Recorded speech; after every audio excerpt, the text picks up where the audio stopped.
देश भर में मोदी जी को तीसरी बार प्रधानमंत्री बनाने के लिए बहुत बड़ा उत्साह है। कांग्रेस ने अपने घोषणा पत्र में अपीसमेंट की उनकी पुरानी आदत को फिर से एक बार रिपीट किया है। कांग्रेस के घोषणा पत्र में पर्सनल लॉ को हम आगे बढ़ाएंगे, ये बात की है। पर्सनल लॉ को आप आगे बढ़ाएंगे तो क्या ये देश अब शरिया के आधार पर चलेगा? राहुल गांधी जी पर्सनल लॉ की बात करते हैं, वो देश को खंड खंड तोड़ने की बात है। आज दूसरे चरण का मतदान पूरे देश भर में चालू है और अब तक का जो रुझान है, लोग भारी संख्या में वोट दे रहे हैं।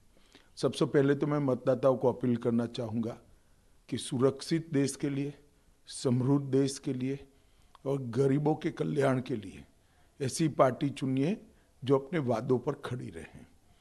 देश भर में पूर्व, पश्चिम, उत्तर, दक्षिण में सब दिशाओं में प्रचार कर कर फिर से एक बार आज भोपाल आया हूँ। देश भर में मोदी जी को तीसरी बार प्रधानमंत्री बनाने के लिए बहुत बड़ा उत्साह है और हर जगह पे वो प्रदर्शित हो रहा है।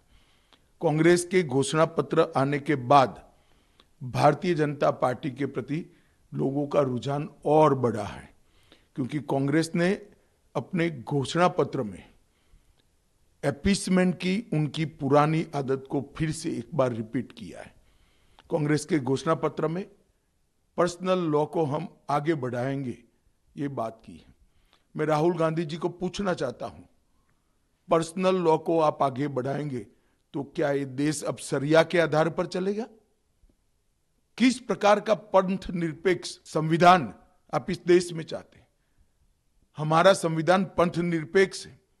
देश के कानून धर्म के आधार पर नहीं बन सकते।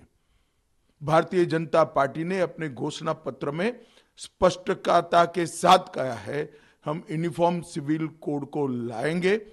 सभी पंथ मजहब के लोगों के लिए एक ही कानून होगा। हमने ट्रिपल तलाक समाप्त किया है, यूसीसी की शुरुआत की है, उसको हम आगे बढ़ाएंगे। राहुल गांधी जी पर्सनल लॉ की बात करते हैं, वो देश को खंड खंड तोड़ने की बात है और शरिया के आधार पर क्या ये देश चलेगा? किसी एक धर्म के कानून के आधार पर ये देश नहीं चल सकता। ये देश में पर्सनल लॉ नहीं चल सकते। ये भारतीय जनता पार्टी का फर्म बिलीफ है। मोदी जी ने जो गरीब कल्याण के काम किए हैं, उसके कारण गरीबों में मतदान का बहुत उत्साह है। दलित,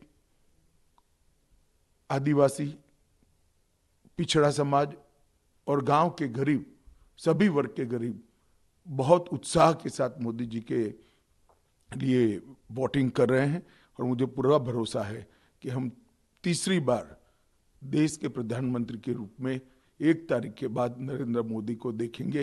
ये सब भारतीय जनता पार्टी के कार्यकर्ता और करोड़ों देशवासियों की भावना